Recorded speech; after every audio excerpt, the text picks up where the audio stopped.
Welcome to the Nerd Party.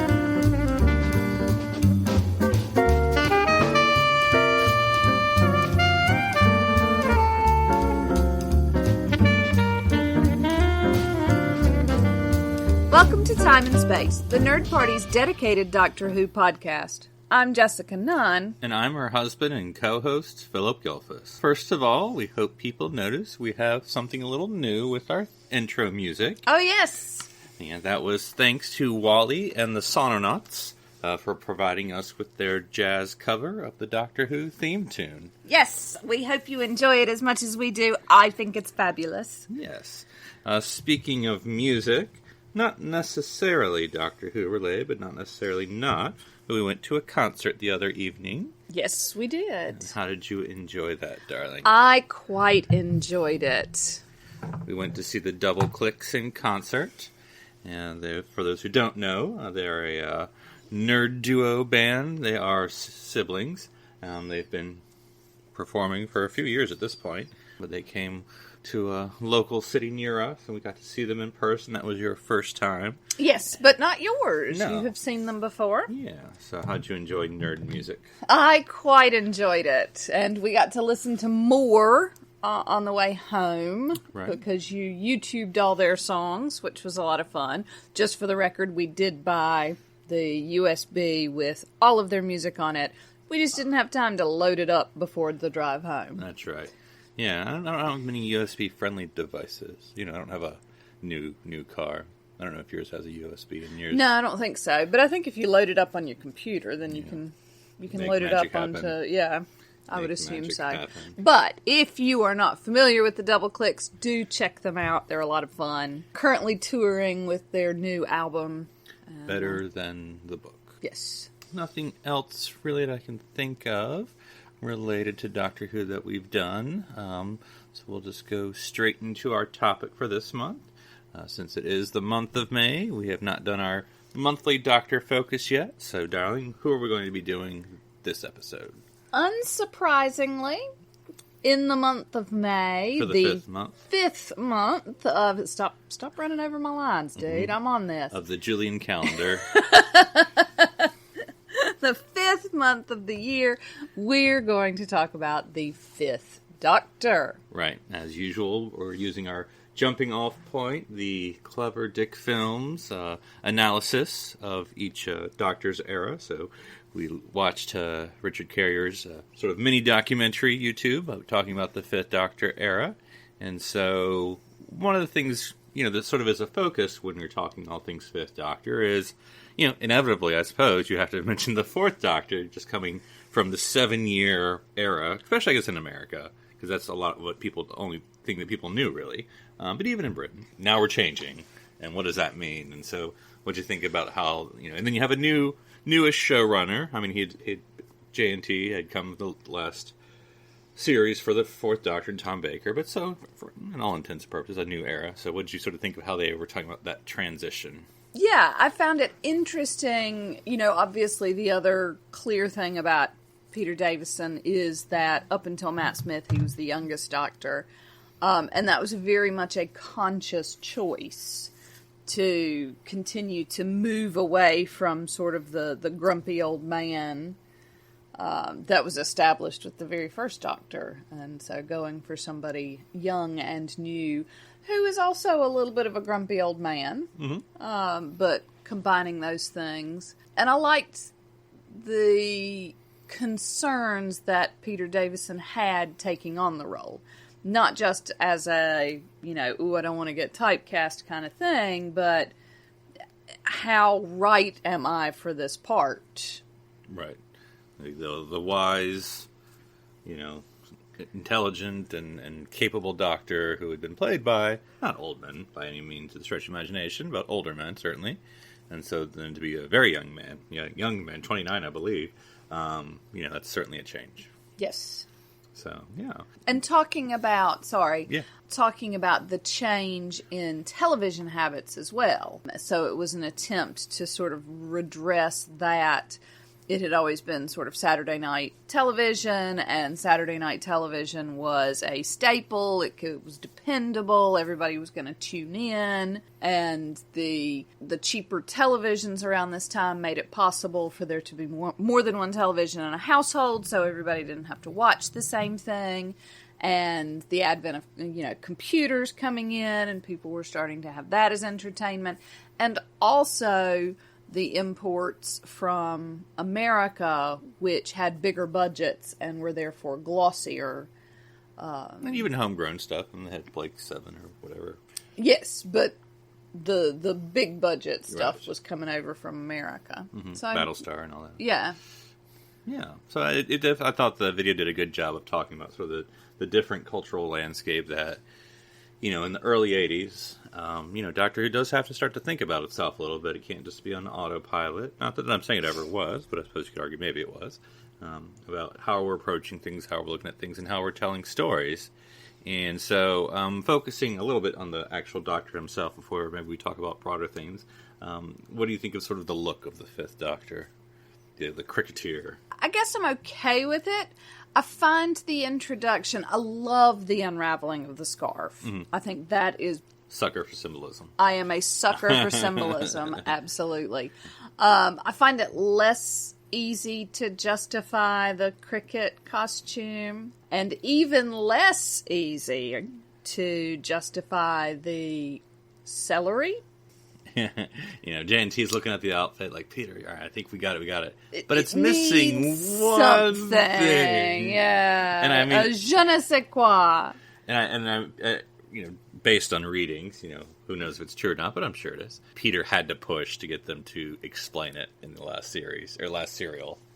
Like, we can't not explain why he's wearing the celery. Yeah. And so they had to, he's like, yeah, so they included something about it's good for, whatever. Burning more calories than you consume. Preventing alien, whatever. I forget. Oh, right. I'd have to watch it so again. It's like garlic. Yeah, basically. Okay. Yeah. All right. I forget I don't remember that. Yeah. Well, I don't think we've watched Caves of Atrozani. Yeah, no, watching this documentary, I realized there were several episodes I would not mind seeing. I was trying to remember, we saw the 5 Doctors in the theaters. Yes. Though it's, at this point, been a while, so I vaguely remember it, because we had the first Doctor. Yes. And then all the oddly aged companions. Yes. So, and the 4th Doctor punting. Right. We had seen, you mean by not appearing? No. I know. That was the American use of that term. Oh, we're so clever. This is why you guys tune in. We've seen his first, Castor Valva. We'd seen his first appearance. Yes. Fifth Doctor. Yes. I'm trying to think what you had seen of the Fifth Doctor, and maybe there's been something else I can't remember. But yeah, so we haven't seen a lot. I think we watched Earthshock when Adric died. It's been a while. But. Yeah. So anyway, there was a little bit of talk both in the documentary and then a little bit in a Davison interview that we watched about him trying to tackle the character, like, who is this Doctor? And said it took him a while to kind of figure it out. Yeah, but then he also says that he didn't find it particularly challenging as an actor, which seems to contradict itself, may not, I don't know. Is there more to... It felt like something you wouldn't necessarily need to say out loud in an interview. Yeah. But these things happen. So. I don't know. He's only the people who can play the Doctor know this stuff. But, I can get where he's coming from in as much as, I guess it's about to insult people that I don't mean to. But, if you're one of those actors, right, it's all what kind of actor you are. Mm-hmm. If you're like a Josh Malina, and you just do what's in the script, then there's not much, right? Yeah. It's not necessarily much to the character. It's not a particularly nuanced character-driven show. Right. It tends to be more plot-driven. Yeah, there's stuff to do. I'm not saying there's nothing to do, but there's not a lot of nuance, like, what is the Doctor's... I'm not saying motivation, it's a stupid word. But anyway, what's his objectives? What are, did you learn something from my acting class the other day? Other than just being smart and saving the day, what's the larger concern. And so it sounded like, of course, and then this is where I blame directing or even show running. No one apparently was telling Peter what to do with his character, which is good. I mean, cool, right? You get to write your own check or your own character. Yeah, I mean, but still, as a director, I like to see what an actor brings to it. But if the actor brings nothing or something that doesn't necessarily work for my vision, I am going to tell them. And so, yeah, there's where the blame lies. If they are not seeing what they want to see and are not making that clear, then that's their failure. And I think the documentary mentions the fact that they had sort of revolving script editors during the beginning of the Fifth Doctor, so it's maybe hard to sort of get a voice from the writing. Yeah. And, obviously we get, when we start New Who, it is always with the Time War in the background, Legacy. in the rear view. Yeah. Yes. And that... Angsty Doctor. Yeah, and that's again, motivation, objective. Defining. Yeah. It's a defining quality that is always in the back of whoever's playing the Doctor. You're a survivor. You're a survivor. This is the legacy that you carry. And the classic Doctors don't necessarily have that weight. I don't know if we're ever... Is there an explanation for why he buggered off in a TARDIS? No, I mean, I was about to say that's the defining moment, is that you've run away from your people to adventure through time and space, and that's all we got for you. Yeah, and so there isn't a lot of backstory. The good actor, theoretically, at least creates some of it himself, or herself, as the case may be. But, yeah, I find it interesting that that's not ever broached. And also, once you get to the Fifth Doctor, there is history. There is the granddaughter that he's left behind. I'm thinking about what we're going to talk about later in terms of David Tennant's portrayal and talking about his children. That's there from the very beginning. We know from the very beginning that the Doctor had at least one child because he has a granddaughter. Right. And there doesn't seem to be that in the back of their mind. Even if it's not explicitly stated, you would want to create some sort of backstory for that, I would think, as an actor. I would. And I'm not up enough on all my Fifth Doctor stories to be able to tell thematic differences between Fourth and Fifth Doctor. Because the documentary seems to say, story's a little bit more, not intelligent, what's the word? Intellectual is, I guess, the word. As far as what the framing and conceptually so versus your sort of regular sci-fi stuff. Yes. Or at least how the Fourth Doctor, but I don't know. I'd have to watch it all to figure it out. So it seemed the Richard Carey, who does the videos, had his that he liked to pick out was The Visitation, and another one, I can't remember off the top of my head, but they seem to be interesting examples and ones I don't remember necessarily off the top of my head. Like the monsters looked familiar, but I can't remember the story off the top of my head. So, yeah, I kind of want to watch Visitation now. I'm a big fan of the Plague Years. Yeah. I've always said you're a big plague person. Yeah, exactly. Anytime I'm describing you to someone, I say, Jessica. The plague. That's my wife. That's right. The document didn't necessarily go into the companions, really in passing. And, so... Yeah, he talks a little bit about the crowded TARDIS. Right. So, with Nyssa and Tegan and... Turlo, eventually. Yes, but Adric. Adric. Yeah, sorry. I don't think I've ever Wesley seen Crusher. anything with Turlo, but you definitely made ugly noises about it. I've never, again, he's introduced... Well, he's like... you would probably hate him more than I would, because he's sort of this typical... I don't know what a British adjective I can use, but a prat, basically. He's this schoolboy, because that's the storyline that they mentioned, where the brigadier is now headmaster of school, or teacher, or whatever. Yeah. And then Turlo is this sort of terrible kid who ends up getting recruited by the Black Guardian. I think that's who that guy was, to kill the Doctor. Oh, right. Yeah, Yep. and then that's how he gets on board. So he's sort of like a sleeper, companion, and then. A sleeper companion. And then I think we did watch his final serial, because then eventually he's like, oh no, it turns out I'm a prince. I did love the discussion that they brought back the brigadier as a maths teacher, right. because they were initially going to try and bring back Ian, which I think is know. quite cool and makes me a little sad. Although I always love a good Brigadier. So Yeah. So, any thoughts from the YouTube video before we move on? We do, of course. We didn't necessarily mention as a companion. Oh, Perry. Perry. Yeah, she's there. She's there. Yeah, totally there. I'm sure we'll talk about her next month. Probably ad nauseum. It's either that or talk about Mel, so, I'd rather talk about Mel. Definitely rather talk about Mel. Not to mention the fact that Perry's the reason the Doctor died. I know. Yeah. I hate her. Save it for next. Okay, alright, sorry. Reeling it in. Oh, and we did watch her, because I remember we watched her introduction. Yeah. I think that was when Turlo got Princed and left. Oh, right. Yeah, see, I don't remember that bit. Remember, That's the one where she's on the boat, remember in a isn't swimsuit for some reason? I don't know why it's stuck in my There head for is some reason. absolutely no reason. I can't She's think of why. just getting her tits out. That's right.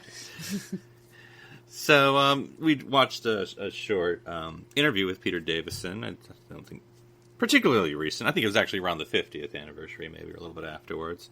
And so, something that they pointed out, and that you had already talked about, so he's the first actor, to be cast as the Doctor who grew up watching the show.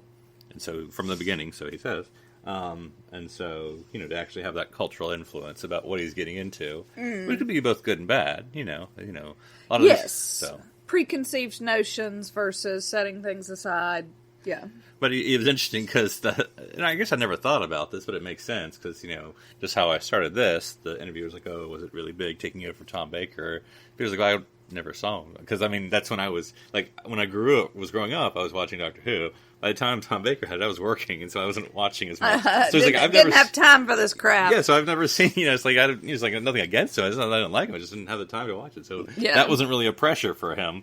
But it was really more the Doctors he grew up with, and it sounded like he, like most folks we always hear, Patrick Troughton was a big influence. And yes. Both very much his Doctor. As a character, and then it sounds like in person when he met him, Pat was the one who said, you just probably want to do 2 to 3 years. Yeah, and then get the hell out of Dodge. Exactly. So, one comment that they made, and I don't want to get into the classic New Wars, but it was something like, the interviewer was, the New Who has the special effects, but, classic was all about the story. I was like, I don't know. Yeah, I don't know that I necessarily agree with that. I'm not going to poo-poo the story, or the writers of New Who as, just special effects. I'm like, they got some other stuff going on there. Yeah, New Who is not just a lights and sound show. No.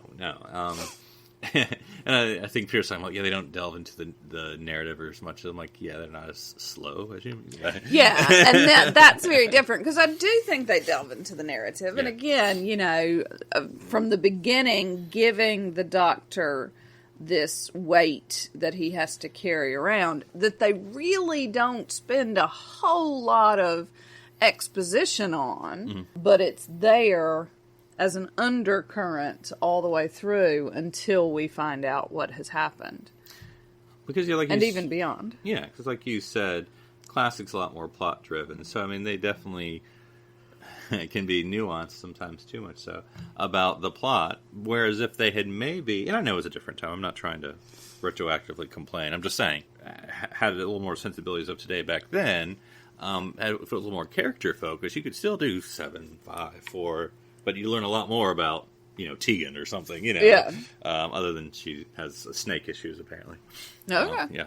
After all that, we went back to Peter Davidson's other character. So, not that we're hoping it's anytime soon, but, when the obit is written, it will be Peter Davison of Doctor Who and Small. All Creatures. All Creatures, great and small. Yeah. But, of course, where he played the character Tristan Farnon for 7 series. So we watched the first episode he appears in, which is the second episode of the show. Dog Days was the episode. What'd you think of Peter Davison's beginning his career as lead? Well, almost lead character in a series. Yeah, it was perfectly acceptable. I found the show he a must have little been, like, weird. 25 or 26 doing the math. Quite young. Mm-hmm. And at university, or having just flunked out of university or something as his character. Vet University. I think that's what it's called, actually. Bovine University. Bovine U. Yeah. Go cows! Yeah, perfectly acceptable. It's a very nice little... I can see the appeal at the time. Well, I have two thoughts. One, it's very... I don't know what's the word I'm looking for. Northern. Okay, possibly. I was going to say, well, not the West Country, not actually, the rural but... aspect. That's not the whatever. 'Cause, I mean, that's based on the book. I got that. And it's a thing you struggle with. The whole rural thing. But the whole backbiting, like, there's like a bunch of manic people on the show. What's that? That's weird. Like, it's weird. Yeah, like I couldn't figure. You've got the three leads. You've got the lead vet, and then you've got his brother, played by Peter Davison, and then you've got the newbie, the assistant, James Harriet, whatever, and I can't figure out if they like each other or not. They do not seem to a lot of times. And then other times, like at the beginning, and the doctor was like, oh yeah, I went and examined that horse you put down, and oh, I did a lot of examination, and it was perfectly acceptable that you did that. Gotcha, ting! And I'm building up your confidence. What? Yeah.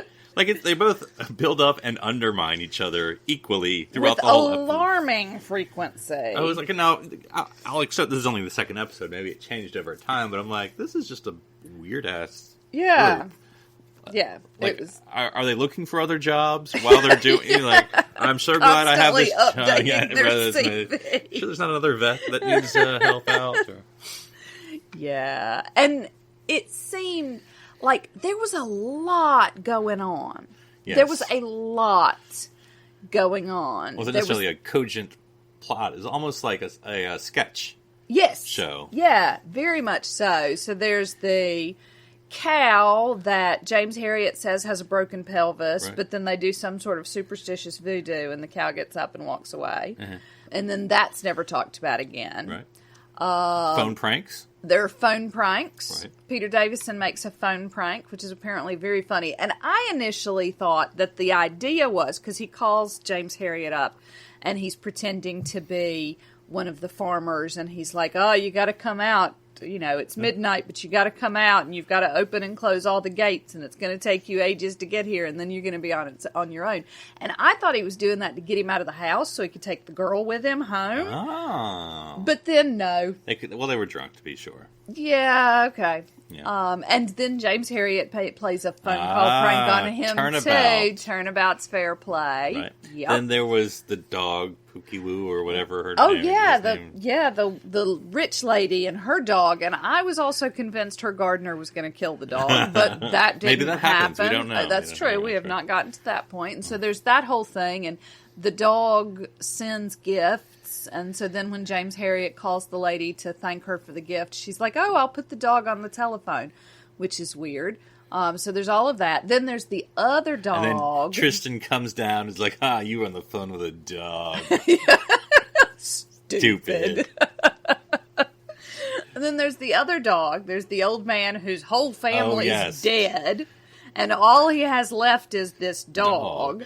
And James Harriet has to put the dog down there in front of him and takes the poison out. And I'm like, put the poison away or the old man's going to take it and commit suicide. But that's not where they were going with it. They just killed the dog. Right. And the old man's like, yeah, I'll bury him. And then the next time and then gives him a cigar. Right. And then the next time we see the old man, he's got a puppy and it's fine. Yeah. And he still has a cigar. And at the end, the vet assistant, instead of smoking the box of cigars from the rich lady, smokes the cigar that the poor guy gave him. Symbolism. Which he could have totally given back now that he had that big old box. So, that guy was like, here, take my last cigar as payment for killing my dog. And at the end of the day, he didn't need it. He could have given it back. I've never been a rural vet, but it seems most of his job is killing animals. It does. He killed Shoots a the lot horse, of animals. Puts the dog to sleep. Yeah, he almost put the cow down. Yeah, because there was no way to fix the broken pelvis except for voodoo. He was going to. No, he told them to take the cow to the butcher's. Oh yes, that's what he did. Yeah, I'm that's not going to put it down and get it to cure. the butcher quick. Yeah, while it's still fresh. While it's still fresh. So, but my second thing I was going to say, this whole, I guess it's take it as read and whatever, but this whole sort of, I don't know what the assistant is, whether he's supposed to be urbane background or whatever, but, plopping down in small village with their quirky ways and having to deal with that. Like, I feel like that's at least a good 40% of every British show. Yeah, a little bit. Because I'm thinking, and again, there's probably a million. But look, of these. we got Green Acres, so right. What's the doctor? He's new, like it was in the past 20 years. Martin, I can't remember where he's the doctor, but he's afraid of blood, and he ends up being like the doctor in the small town or village. Yeah, I feel like I ought to know what you're on about, what I'm talking about, but yeah. Because it's like one of those. They're all names, right? It's called Doctor Somebody, isn't it? Yeah, I'm blanking on it. Sorry. Yeah, but anyway, my point is that there's a lot of these episodes. Yes, a lot shows. of this. This like, is a. I can get where like city folks watch this episode, but like, does the rest of the country be like, "Oh, yep, we sure are local yokels." No, they watch it and go, "Stupid city doctor didn't know to do the cow voodoo." Stupid. So it was an adventure. I was starting to wonder if it was going to end because again, there's no arc to it. It's like these Python sketches sketch. and so the old man got a puppy and that's really nice and this is probably the end of the no. Okay, well what's next? You've played around with the fancy dog's anal glands and the dog then sent you cigars and you had to thank him. Oh, that's a nice really. Oh no, we're not done with that one. Yeah, okay. Expressed the anal glands. That's what right. It's called. Right. There's my fancy non-vet knowledge. There you go. Well, can't say a TV never taught you anything. I knew that already. All right. Well, with that anal segue, we're now going into the TARDIS library. Whoosh, whoosh, whoosh, whoosh, whoosh, whoosh. When you close your eyes, I go to the library. go to the library now. Now, for this one, we are returning to the 10th Doctor again. I don't mean to keep doing this, but with The Doctor's Daughter, released 10 May 2008. And, Darling, would you read the synopsis for that episode? I would love to. Just after finally defeating the Sontarans on modern-day Earth, the Doctor's TARDIS takes the 10th Doctor, Donna Noble, and Martha Jones on an unexpected trip to the planet Messaline. Arriving right in the middle of a war between humans and Hath, the Doctor meets someone he thought he never would, his daughter. Can the Doctor accept this clone as his offspring, and can he stop the war before it all ends in massacre on both sides? Dun dun dun! And of course, the reason we are looking at this episode is because the guest star is Georgia Moffett, who of course is Peter Davison, also known as Peter Moffett, his real name, daughter. Yes. So she is the Doctor's daughter in two senses. Yes. So, what'd you think of... Well, let's focus on Georgia for a second. What'd you think of Georgia? Oh, she's so cute. Mm-hmm. I just want to punch her in the throat. She's she's your size, so you could probably... She's not. She's little and tiny and cute, and I am none of those things, which is why I want to punch her in the throat. But she just so cute. I also just want to pinch her cheeks and be like, yeah, David Tennant, I get it. It was 10 I years ago, understand. darling, I know, but still. So, yeah, I thought she was great. I wish she'd gotten her own spinoff. No, I don't know. We can if you want to. We don't have to, but you can if you want to. Big Finish, of course, does have the Jenny Chronicles. Yes, I have heard the rumors. And so it would be... I don't know, what would you think... Or how would you have handled it? What happened at the end? I mean, she didn't regenerate because she was still her. No. She's just not dead. Yeah. So I don't know how what you think that is, what the explanation is, or what you think. Well, Matt Smith does that, doesn't he? No. Well, it depends. Like, there's the time where River gives all of her regenerations to him. And he doesn't he not dies. He not dies. Right. Doesn't regenerate. Now, there's David Tennant, of but course. that's the hand. Yeah. So, but just to... Yeah, I'm just saying, I think there's acceptable timey-wimey precedents. Yeah, I was just... maybe she really wasn't shot. I think maybe that's the explanation. Well, I didn't see any blood. Yeah. I think I've mentioned this. At no point did I see blood. I don't know how British censors work, but that was a very unconvincing death shot. Especially when you had Dr. Martha, like... I was like, is she going to be all right? And I was like, no. I'm like, where did she get shot? I haven't even knelt down to check out the purported wound, but nope. I mean, she's a goner. Her hand's covering a spot. That's a universal sign for dead. Yeah. Gonna be dead. And I had forgotten, because it's been a while since I've visited season 4. You probably have more than I have, or more sooner than I have. I forgot about more sooner? Yep. That's what you're going with? Most sooner. Most sooner. Okay. Yeah. Since there are just two of us. Right. And it's informal because we're married. You make me sad. But I'd forgotten we got both Martha and Donna in this. Which in my mind makes sense. I remember Martha being with and Donna talking to Jenny, but I forgot. Oh, yeah. Yeah.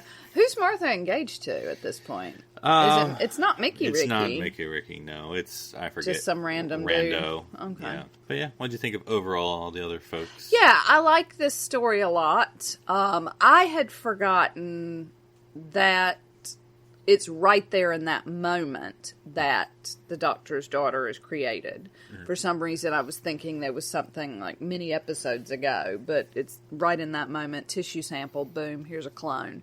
Yeah. Still not sure why they did it, but moot. Yeah, there was some things that I felt like I missed part of. Like, they were like, oh, you don't have any marks in you. I'm like, what marks would you have? I mean, like, I'm sure there's a reason what they meant, but I don't know what they meant. No, I don't either. Yeah. And then they were mad about the fact that they didn't have marks on their hands, so they forced the Doctor's hand in and took a tissue sample and gave him a daughter, and then did nothing to Martha and Donna. And they were like, but they're good. Maybe they just do it to the men. Maybe men have the babies. Maybe. Yeah. Possibly. And so the soldiers are in control of their bodies. Yeah. I liked the idea of sort of this sped up generational war. No, and I think it was a good concept. I needed the other explanation. Like, in other words, oh no, it's not years, it's generations. Oh, it's only been a week, and that's like war stupid. Right, I get that. And that's cool. But I didn't get the part where when we splintered into two groups, all lost our memory. And the humans and the fish. Right. Like, I wasn't clear on... Yeah. I just needed that second step of, like, I mean, you could have done 2 sentences, like, oh, the mission commander died, they argued who's going to take control, they retreated to their separate, ends of the compound, and then something that explains why they all lost their memories. Which I get they're trying to say, I guess what they were trying to say is that everyone died, and then the next clone but like, someone had to survive. You know what I'm saying? There had to be somebody had to have survived at some enough point. Yeah. to teach things. Yes, or at least to clone. Yeah, but they also have this idea of the source. Right. Yeah. But anyway, I guess I get it. There are a lot of plot holes, but I still liked it. Yeah. So I don't think that hard, but it is good. Yeah. Also, I'm like, that terraforming gas, I don't think you'd really want to inhale that close up. I mean, I feel like you should something like you would shoot up in the sky and not just be like, break glass, I know, that can't be good. And now I have plants growing out of my nostrils. Though I just want to say the next time we're out and I get a straw and I start blowing bubbles, I'm just reenacting Doctor Who episode. Don't get a straw. Let's just leave. Let's not kill the Earth. Let's not kill the Earth or the turtles. Right. And not blow bubbles in our drinks, darling. I'm forever blowing bubbles. I'm always chasing rainbows. That's right. Yep. Well, any final thoughts about the Davison / Moffett family?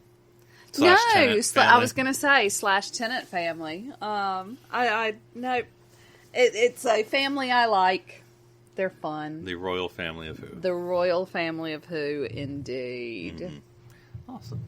Well, until next week, enjoy watching, reading, and listening to the Doctor's adventures throughout time and space.